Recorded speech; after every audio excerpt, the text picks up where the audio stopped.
Hello dear students, welcome to English. आज के इस वीडियो में सीखेंगे कि कौन सा आखिर नाउन ए या एन लेता है, यानी ए या एन लगाने की शर्तें क्या होती हैं, नाउन का नेचर कैसा होगा, नाउन कैसा होगा कि आप उसके आगे ए या एन लगाएंगे। समझ गए?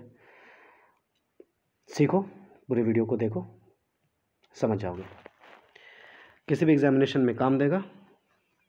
चलो बात करते हैं।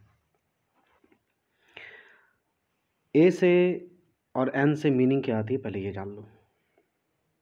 यहाँ से कॉन्सेप्ट सब शुरू करते हैं।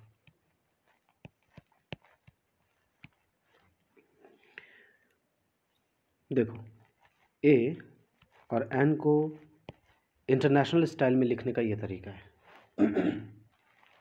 ठीक है, समझ में आ रहा है?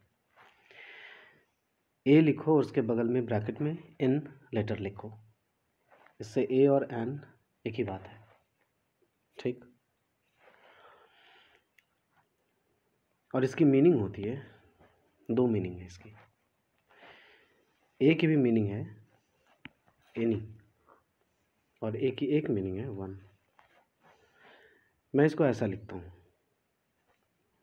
ए की मीनिंग हम वन तो जानते ही हैं, एक, और ए की दूसरी मीनिंग होती है एनी। दोनों ही मीनिंग में एग्जाम्पल देखेंगे। तो ए की भी मीनिंग वन एनी, और एन की भी मीनिंग वन और एनी, एक ही मीनिंग है।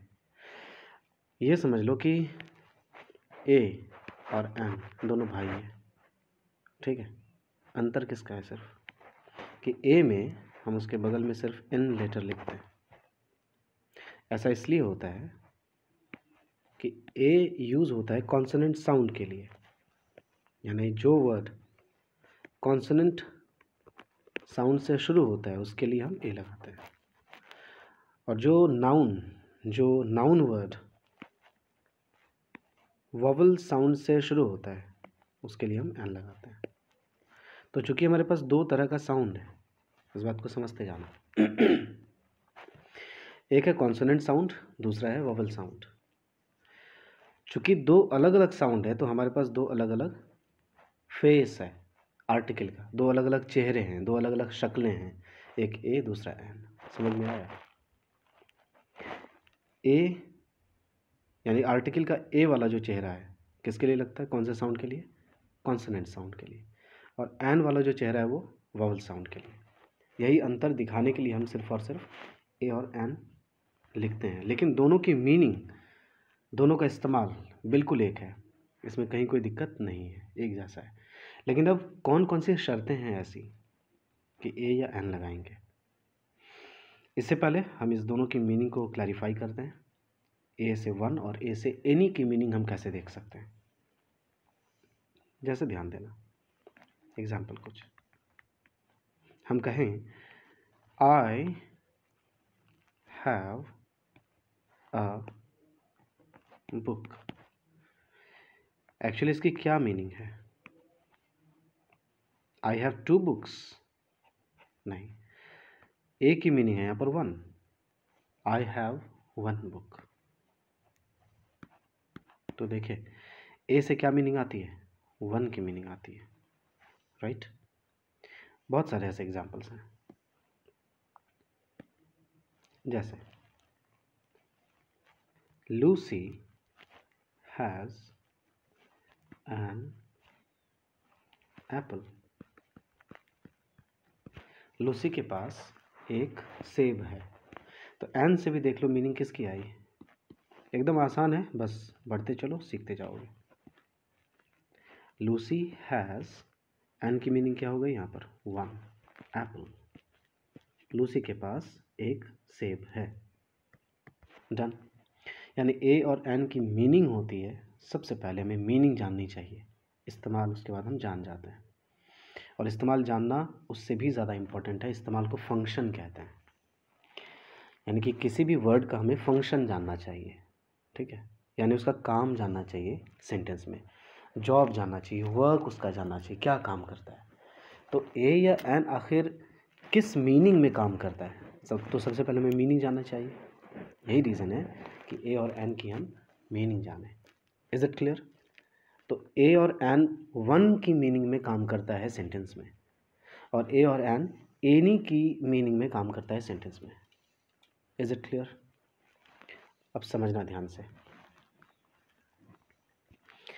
हम एनी की मीनिंग लेते हैं, जैसे सेकेंड नंबर का एग्जाम्पल है,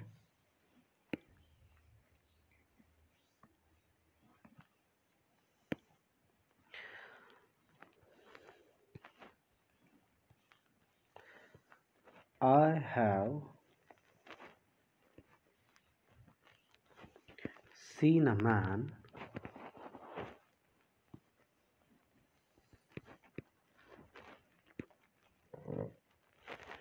running along the road. Okay. I have seen a man running along the road. मैंने एक इंसान को देखा सड़क पर दौड़ते हुए। यहाँ पर दोनों मीनिंग संभव है। अगर वन कहना है तो कहो I have seen one man, right. आगे बातें चलेंगी। I have seen one man running along the road, full stop आकर सेंटेंस एंड। तो ए की मीनिंग वन भी ले सकते हो, या इसकी दूसरी मीनिंग तुम कह सकते हो आई हैव सीन। एनी का मीनिंग यहाँ पर क्या है? कोई इंसान। चूँकि एनी शब्द यूज़ होता है इंटरोगेटिव या नेगेटिव सेंटेंस में, और चूँकि हमने सेंटेंस लिखा है positive sentence, affirmative sentence, any लिखना या भले दिक्कत लग रहा है, लेकिन एनी की मीनिंग क्या है कि किसी इंसान को मैंने देखा। ठीक है, जैसे हम कह सकते हैं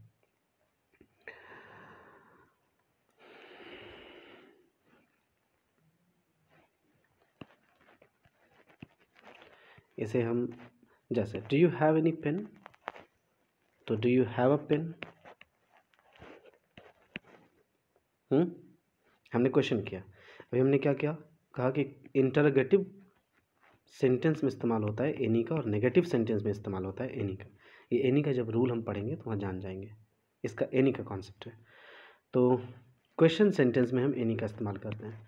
तो चलो हम ए से मीनिंग एनी का लेकर क्वेश्चन वाले सेंटेंस में ही दिखा देते हैं, है ना। सपोज उसने आपसे पूछा,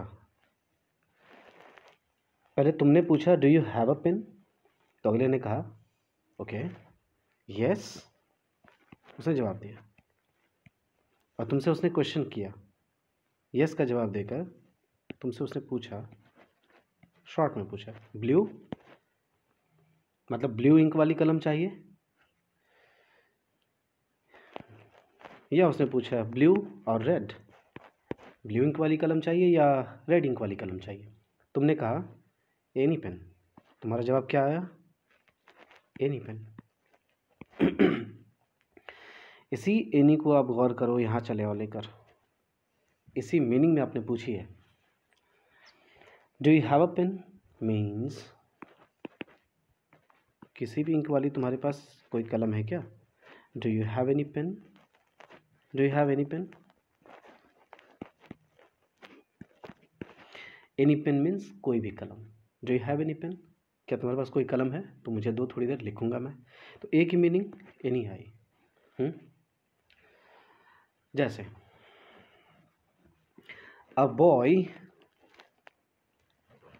is crying in the street. ठीक है,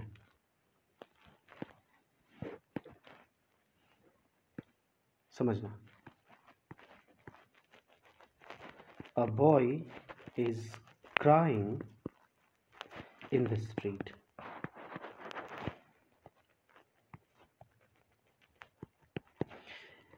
कोई लड़का रो रहा है गली में, एनी बॉय। यहाँ पर ए की मीनिंग है एनी बॉय, ध्यान रहे, ए की मीनिंग है एनी, बॉय का बॉय, आगे बढ़ जाएगा सेंटेंस, फुल स्टॉप, बंद। अ boy is crying in the street. Okay, a thief was seen, एक चोर देखा गया, any thief was seen, any thief या वन थीफ। लेकिन जब आप इनडेफिनिट आइडिया देते हैं कि आप कंफर्म्ड नहीं होते किसी चीज़ को लेकर कि कौन आखिर, क्या आखिर, तो एनी का सेंस आता है। एनी मीन्स कोई, an old man is walking along the road. इसकी दो मीनिंग है कि या तो जैसे हम बोल रहे हैं एन ओल्ड मैन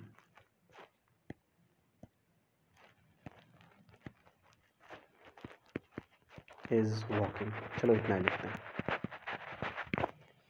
क्या मीनिंग है इसकी? एन की देखना मीनिंग।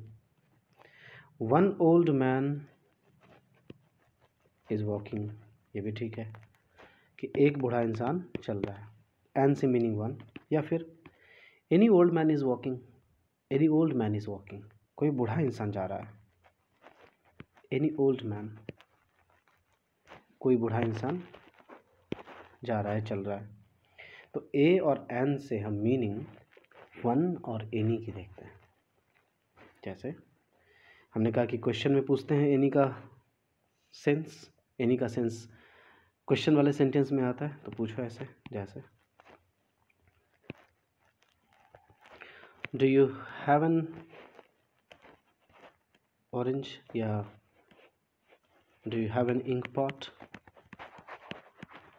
क्या तुम्हारे पास एक इंक पॉट है? अब कैसी इंक पॉट? बड़ी वाली, छोटी वाली, कीमती वाली, कोई सी भी, यानी इसकी मीनिंग क्या है actually? Do you have any ink pot?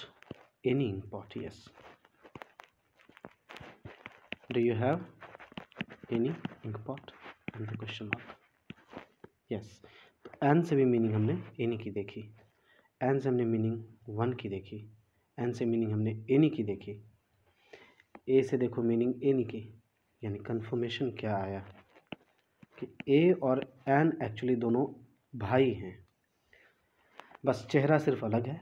मान लो ये दोनों जुड़वा भाई हैं, दोनों के चेहरे अलग हैं थोड़े, कि ए कॉन्सोनेंट साउंड के लिए आता है और एन वोवेल साउंड के लिए आता है, और दोनों का अर्थ एक ही है।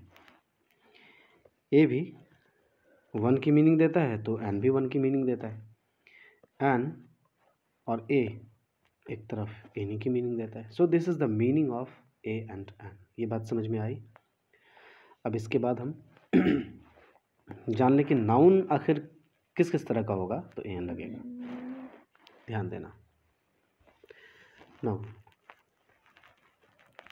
हम सबसे पहले इस बात को जानते हैं कि आर्टिकल किसी नाउन के पहले ही लगता है ना? यानी नाउन से पहले क्या लगता है? आर्टिकल लगता है, यानी आर्टिकल के बाद नाउन आता है। Is it clear? अब नाउन आखिर किस किस तरह का हो तो आर्टिकल एन लगेगा।